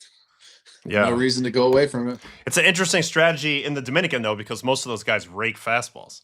So, it's like you got to really read the at-bats. Fastballs all the time. All the time. I mean, it's the old saying, like you don't get signed and you don't get off the island hitting off-speed pitches. You get off raking fastballs. So that's like kind of one of those things. That's a prerequisite. You can't walk your way off the island. You got to hit your way off. They're not going to take walks. What's the environment down there look like in terms of pitching velocity in the league? Is it tremendously high throughout the league? I think bullpen arms, it's high, especially now that they're playoff time and you've got some big name guys showing up. Every bullpen arm, 94 at worst, pretty much. There's guys throwing 100. The guys that throw in 100 aren't throwing a lot of strikes. which I guess if they were throwing 100 and throwing strikes, they probably wouldn't want to play winter ball. Yeah. But the bullpens are throwing hard. Starters maybe 92 and up. But there's a guy for Licey throwing 95 on average. Albert Abreu. Oh, yeah, I Albert think Abreu. Brian Abreu's brother. Former Yankee, Albert Abreu. Yeah. He has like a He's little throwing short fuel. stroke. He throws hard. You have Miguel Castro on the squad now, right? Yes. AKA Dominican Kevin Durant. He is nasty. Nasty. Yeah. One of the whippiest arms I've ever seen. Him playing catch in the outfield with Jumbo Diaz. He's our bullpen coach, pitching coach. Jumbo is this year. Yeah. It's impressive just to see he goes out there and flicks the ball from 200 feet and it's on a bam, just explodes out of his hand. Yeah. No, it's fascinating because we were talking a little bit on text about what it takes to get signed out of the Winter League and stuff. And I do feel like teams are still definitely hell-bent on a lot of velocity things. We've seen a lot of guys get signed that pop in a velocity way. It was interesting. One of the guys that was with us last year, remember Geraldo? Yes, he's there too this year. He's playing again this he year. Debuted. He was incredible in the real deal last year in the big leagues last year. He was really impressive. Fastball has a ton of ride. He's one of those over the top guys, not as high as you Savage, but he is up there. He's throwing hard too, 95, 96. This is an example of a guy who I didn't realize was knocking on the door of the big leagues last year when we saw him. When I was down there, but he's got the extremely high release, 62-degree arm angle with kind of a really short stride, but then the ball just shoots out of that slot. He averaged. He's been good for us this year. Yeah, averaged 95 for the Orioles last year. So you guys have a pretty nice squad in terms of Joe Corbett still pitching well. That's right. We've been calling him Mariano Corbett. He's the bullpen closer. He's now. the closer. Yeah. Yeah. He's nasty. I thought he was going to get signed too. I mean, he dominated last winter. All winter, all the way to the Caribbean Series. He had some of the best numbers. It seems to me like numbers aren't enough. It's got to be TrackMan data. Yeah, they're looking for an How outlier. How does the computer think you are going to perform? Yeah, especially in a bullpen role. I would say in a starter role, I mean, the results probably don't matter as much, but they are looking for a combination of pitch types, TrackMan data, outlier stuff, but also feel. But I think in the bullpen, like if you don't have outlier shit, you're not getting signed at this point off of exactly. Off of if you're a right-handed reliever, 95 plus. It's almost 97 plus. 97 plus. I was going to say the bar's gotten crazy high. Especially if for me, I'm 29. There's guys. If you're not throwing 97 plus, they're not going to go out of their way to sign you out of Mexico or wherever you are. You've got to be better than everybody that's in their system. And then maybe they won't even sign you just because it's the whole process and you don't know what you're going to get once you come back from all the altitude in Mexico. Yeah, but that's crazy to me. If you find a way to be effective in Mexico in the league, the level of the league is obviously raised quite a bit the last couple of years with the contraction of the minor leagues and general willingness of guys to go to Mexico. I mean, we've seen a lot of really, really good players go to Mexico. I think the level's raised. And on top of that, as a pitcher, you're dealing with the altitude situation. Yeah. Even just in the big leagues, you get a small sample of it with Coors versus let me look not, for this. But I'm going to try to do a Google search in the background for this lead-on draft. Oh yeah, just to show because I saw it on Reddit the other day. The lead-on Instagram is usually the number one spot for info in this league. At least that's what I pay attention to. The lead-on Instagram. Oh, here it is. I got it now. Hold on. I found it off of worldbaseball.com. Which is like exactly. Like a little site. So here's how the draft went. Aguilas, Toros, Gigantes, and Leones are the 4 teams in the round robin. My old teammate, Christian Adames, number 1 pick. Does Aguilas get the number 1 pick because they were the top dog? Yep. That's how they do it. Can we learn about that in America, in American sports a little bit? Because I think that's great. Like, why are we rewarding the last place team? Like, why can't we either make it random, like with draft picks and stuff, or why can't we reward a winning team? I don't know. Here's something that I think you haven't heard before. The order in which you finish. So Aguilas, I think, will have the number 1 overall pick in the first year player draft also. Oh, okay. For the young guys. For the young guys. I could be wrong, but we were talking about that a lot inside the clubhouse. Thanks, Archie. He gave me a goldfish. There you go. No, that's interesting. I find that fascinating. They tend to reward winning. Yeah. Which to me is always a great place to be for a sport. You know, you look at the soccer and you look at like F1, things like that. They definitely reward winning. This makes a lot of sense because the games are still happening. So you want to reward your people for having a good season. Yeah. So they get Adamas. So they get Adamas, and he's just as he's a known quantity clutch player in that environment, so he gets picked first.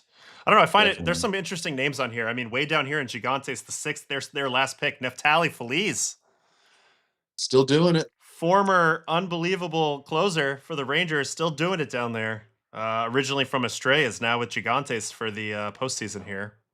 Interesting thing with the Toros: 5 bullpen arms and 1 shortstop. Oh yeah, JC Mejia. Well, actually, Anderson's- Romero's a starter, but Oh yeah, Enny Romero. He was more of a reliever in stateside, right? I think so. I'd have to double check. But he started for Estrellas this winter, and now he's in our rotation. But we needed bullpen arms. Yeah, you have some. Meanwhile, we reward And then teams for Sergio, tanking. and then Sergio Alcantara's the shortstop, right? So Yeah. yeah, all these guys have big league time. Give them a lot of different angles to see, different looks, and you know, with the how big the rosters are and how you can take guys on and off. I mean, you'll I have think the bullpen picks for us, that was a smart move. I think the rosters are huge. You can flip guys on and off. These guys are all Dominican, so I think the roster rules are a little bit even different for those guys. But you get the starter to go through 4, 5, and then you've got horses to roll out. We're in a good spot. It's crazy. There's a name here that this guy was a top prospect for the Orioles, like during my time when I was like a prospect. Rod James Lees. He is nasty. Nasty. Just like a giant alien out there on the mound with like a weird 42 stride. years old, still doing it. He throws 95. He is nasty. One of the best pitchers in this league in Mexico. Crazy split, fastball up to 95. He's gross. Is my Cuban guy still around at all? What's his name? Ramon. He was there last year with us a little bit. Lefty, like 50 years old. Not this year. Raul Valdez. Raul Valdez. He's not. He's no, not not kicking with around us anymore. Damn. Nope. I want to look at the. Let me look at the Toros so lineup. good. So they didn't make any changes with the lineup right now. Martin, Brian De La Cruz, Liberato, Eloy Jimenez, Pimentel, Candelario has gone back playing Lantigua. I mean, you guys have a good lineup. You guys have a lot of guys. How's Eloy? De La Cruz is probably the MVP. Dude, De La Cruz can hit. He can hit. He's been good for the Marlins, and he was with the Braves a bit last year. He always played well against the Mets when I was there. How has Eloy looked? I'm curious about him. It's been a while. I think Eloy, he's hit a few monster home runs, but then also missed a few too many sliders. Yeah, here we go. It's been up and down, but if you make a mistake, he's going to hit it. Yeah, he's got 5 home runs. He's got a 750 OPS, striking out a lot, 28 strikeouts. I don't know. It's just interesting. He's got such like he's like, so a lot of times, like when we were studying prospects like a couple weeks ago, every now and then there'll be a power prospect that is somebody to look at. And the questions are always the same. It's like when he hits the ball, it's undeniable. It's incredible, but he doesn't hit it enough. And he doesn't really have any defensive value. Eloy was one of those guys once upon a time. Everybody saw the power. They dreamed on him of being like the next like unbelievable slugger. And then as some of that effectiveness started to decline, he didn't have anywhere else to turn his game. So now he's like a Miguel Sano. He's trying to regain his value, trying to figure out how he can get back to the top of the heap offensively. And that's because that's the only way he's going to get back in where he wants to get back in is just straight raking. So yeah, you see some of that over time. That's kind of what's happening with Candelario too. He's still on that deal from the Reds, but I don't know if he signed with somebody this year, but he's another one that's trying to get back to it. De La Cruz is on a minor league deal, I think. So these guys are trying to prove it, which to their credit, they have. De La Cruz has been hitting. Eloy's been hitting enough. Candelario he picked it up these last few games. Yeah. There's a lot of like underlying stories in the winter ball season because guys don't have to be here. Oh, Rose Compo, whoever is in the chat, they know. Yeah, that and the sugar cane. Yep. And then the Presidentes as the spread. The Presidentes and the crackers after the game on the bus. The Presidentes are always in the clubhouse. So, I guess the people want to know. So, like, you're a starting pitcher, you're on the team, and the team today is in Santiago, so you don't go. No, that is correct. I went to the field at 9 this morning, played catch, did my running, did a little light workout, done for the day. The boys showed up at 11 for the bus. They said, I'd trade places with you in a heartbeat. I am about to go on a 4.5 hour bus ride, eat some Hakaranda buffet style, whatever truck stop you want to call it. Yeah, the truck stop. Yeah. Saddle up and play a game tonight. I liked going there, but it is kind of far. It is kind of far for sure. And you're Way like too far. You're like on like a back road the whole way. The buffet of meat that they just serve, you know what I'm talking about? Yes. It's interesting. I told somebody, I'm like, I had some truck stop beef, rice, and beans before the game. And they're like, did you survive? Actually, I Barely. thought the food was pretty good at the truck stop the one time I went. It was. What was tough Corbett was tried cowfoot soup. Do you remember that? ooh, cowfoot soup. I don't think that's And then my the game. Dominican players were like, hey, dude, we don't mess with that. Like, stop doing that. Do American players get food poison commonly? I wouldn't say commonly. That's more of a Mexico Not thing. common. Drinking the water in Mexico is more of what you see. Yeah, or you are definitely aware of it, but it's not common. It's like, oh, we had Carl's Jr. burgers that were sitting in the locker room for 4 hours and we ate that. Okay, that probably didn't help. To me, the worst clubhouse is the one at the Capitol. It's like caving in. Yeah. I'm like this. It's crazy because I don't think they ever get a chance to really do anything to that facility because there's a game there every day for like 365 days in a row. Yeah, I think it's the best stadium to watch a game, but it's not clean. It's just overused. You have to walk through Yeah. that batting cage to get to the dugout, which is scary. Yeah. I don't know. I mean, I enjoyed it. It's just different. Like, obviously Estrella's redid theirs and like there's some nicer ones, but I think it gives me a way better perspective of what Dominican players have dealt with. So when you are in the clubhouse with them in the minor leagues and they think that Binghamton is the greatest clubhouse that they've ever seen, and it's like when I was there, like, man, this is tough, it's small, whatever. But they are like having a day. They're like, hey, don't worry about it, Poppy. The water's free. Like, come on, like take a shower. Don't worry. yeah, every day Like, day's a what good are you day talking about? in that situation. Yeah, the showers are a different experience in DR for sure. Oh my.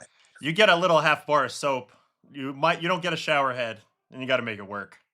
It's all right though. I kind of enjoyed it, honestly. It's so different, but yeah. It's gritty. But it gives you a perspective of like, okay, like these guys, they've been grinding. Okay, I can deal with the Binghamton clubhouse, which is great. Yeah. Better than any of the clubhouses by a mile here, but yeah, it's just a whole different perspective.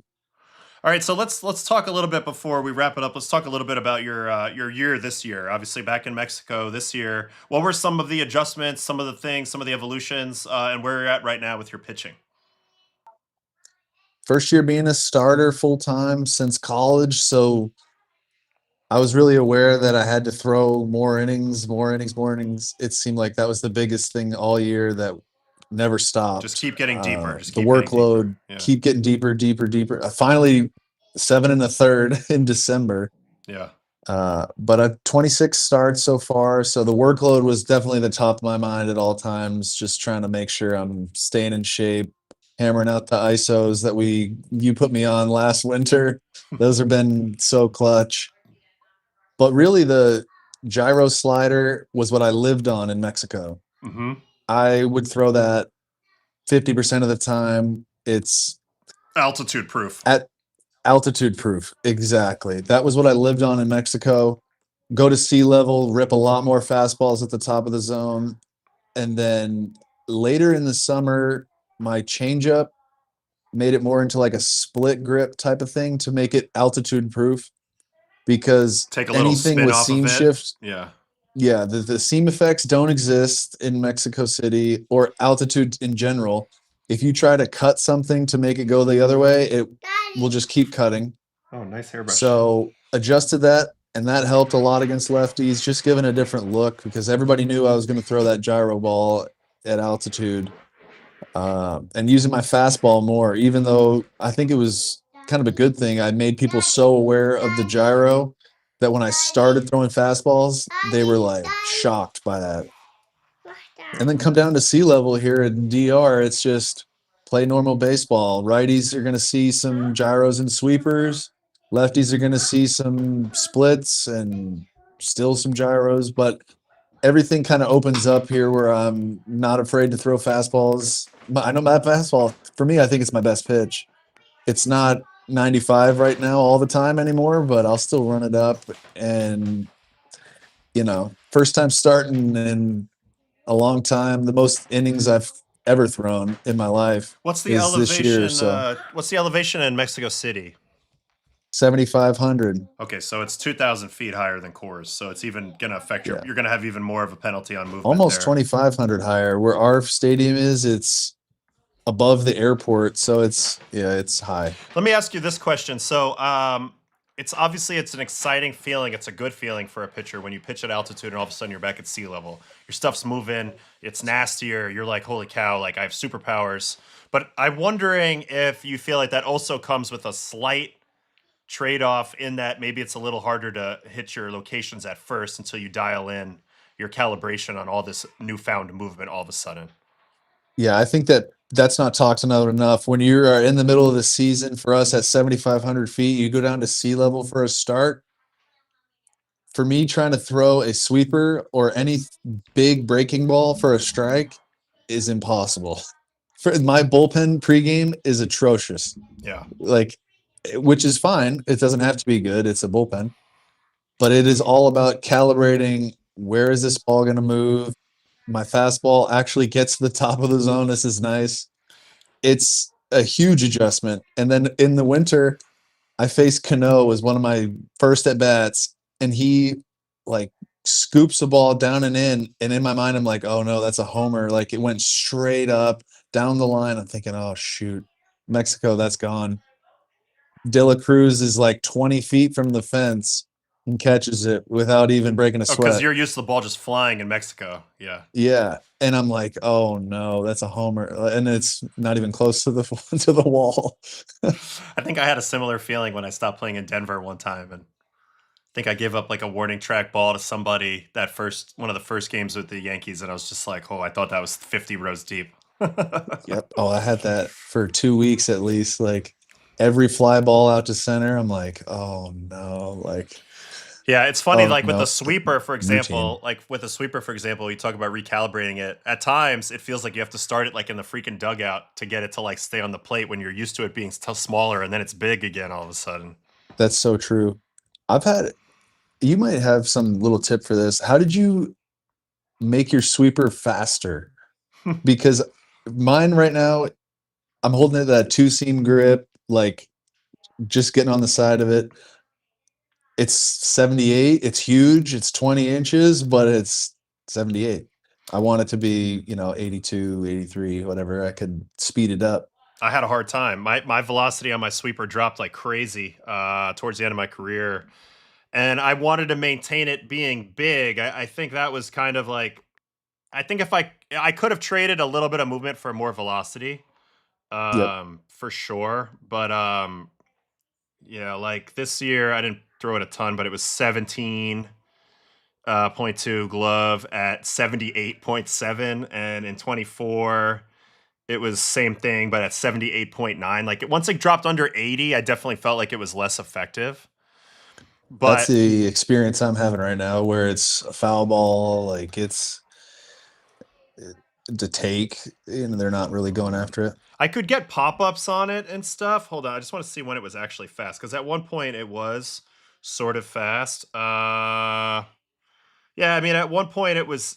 I mean, way back in 2015, it was 84. But when it was really good, it was Wow. like 81, 82. I could throw it like Hmm. 80 to 83, and all I would do is just try to throw it harder, or like On the baseball, I would try to hold on. So like this was my sweeper grip. I was over here in the corner.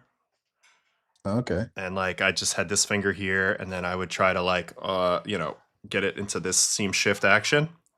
Hmm. So when I would want to throw it harder, my first thought would be instead of being so far, I would just like spread this finger over a touch more, so I have a little bit more energy going through the middle of the ball.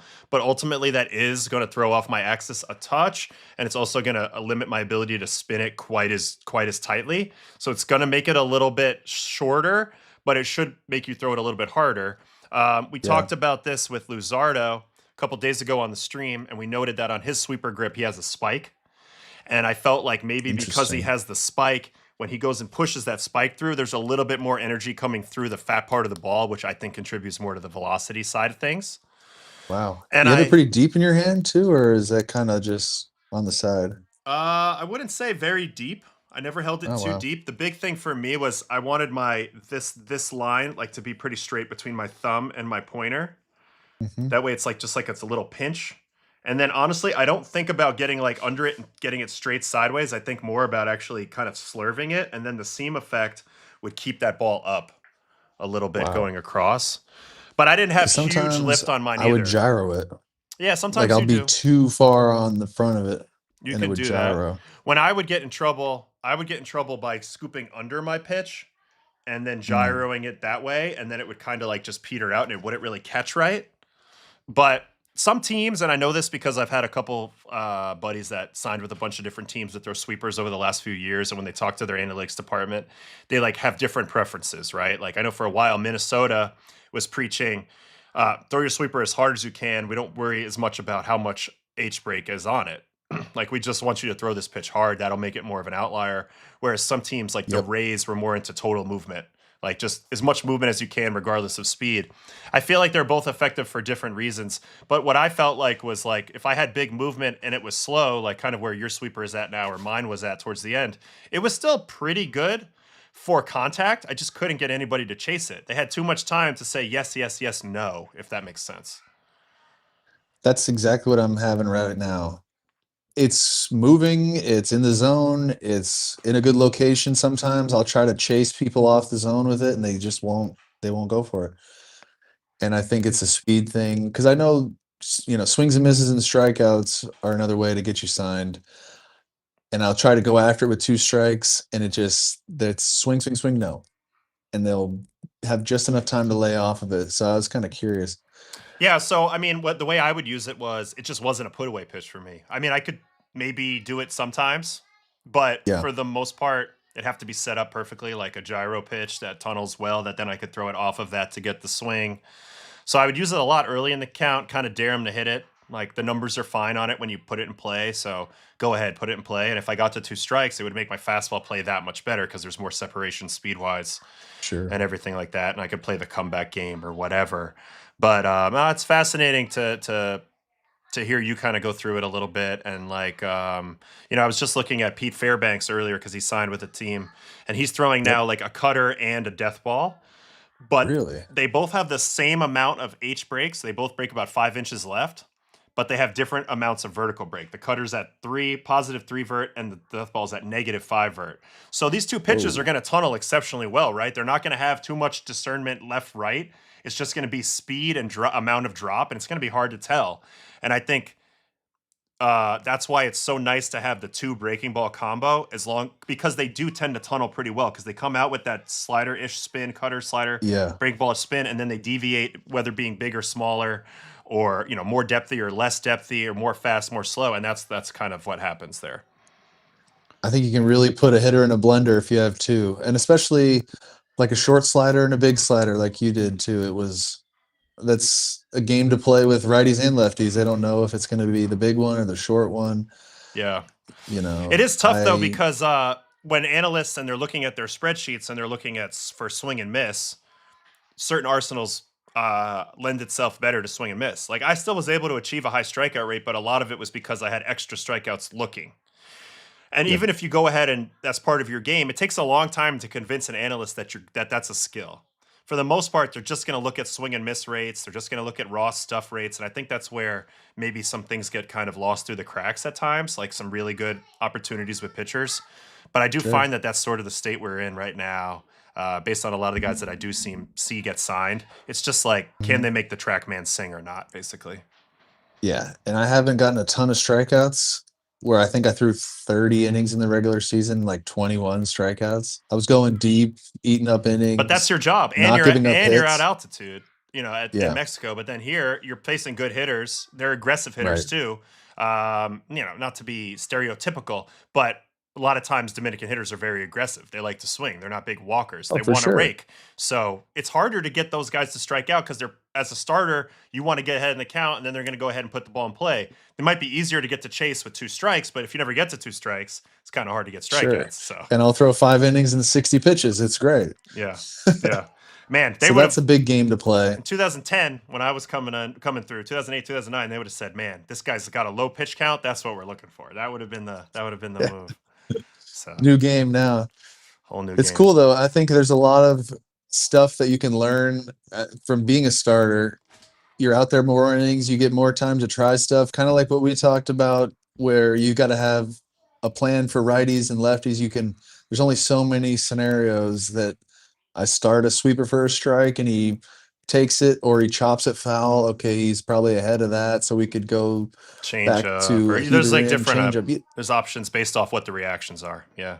Yeah, like a chess opening. That stuck with me of like, okay, I can practice going this way now. Second time through, we'll try this. There's so much to it. It's one of the things that I'm working on right now. I've been building this. I've been coding this database, this app that I'm making, and it's going to be like a little cheat sheet for pitchers, where it's like, was this hitter reaction? Was this? This makes sense. Like things like that, like a little bit of a cheat like sheet. that. So we're working on that now. But no, it's true. It's true. When do you pitch next? Friday. Who do you got on Friday? I think Escogido here in La Romana. But then the next one will be at Aguila. So we might have to come on the next day and do a little debrief. That would be sick. Watch me strike out Perdomo or somebody and pull that up on the stream. You shove in that game. We'll watch it. 100%. 100%. I love it. All right, I'm going to wrap it up. This is it. Thank you, bro. Good luck. Thanks for enlightening Thank us you. with a lot of the information. Best of luck down there. Keep doing your thing. Hope you guys win. Hope you go all the way to Caribbean Series. That'd be good. That'd be dope. That'd be sweet. Thanks, Otto. I'll talk to you soon, All dude. right, I'll talk to you soon, man. Peace out. All right, there was Mr. Justin Courtney giving us a little bit of a winter ball update. Let me check the MLB trade rumors, see if anything happened. Probably not, because it's wow. Guillermo Heredia re-signs with the KBO. So the old Braves, I used to joke that he was the mascot, is playing in Korea. Anyway, I thought that was fun. A little off the beaten path. We got a guy who's in game action in Dominican in the postseason, which is getting more spicy. Once we get to that playoff series, maybe we'll start really breaking that down. That final 7-game series, that's exciting. A lot of great players to be aggregated onto both teams. So thanks to Justin for coming on. Thanks for you guys for hanging out with me today on a wintry Monday before the new year. I'll see you guys on Wednesday. And that's about it. Thanks for hanging with me today. And good luck to Justin in his next start versus Gigantes. Or if it's Escogido, I don't even remember what he just said. And hopefully we'll check him out soon. So, all right, have a great one. Hopefully more stuff happens so we can talk about it on Wednesday. All right, adios. See you guys.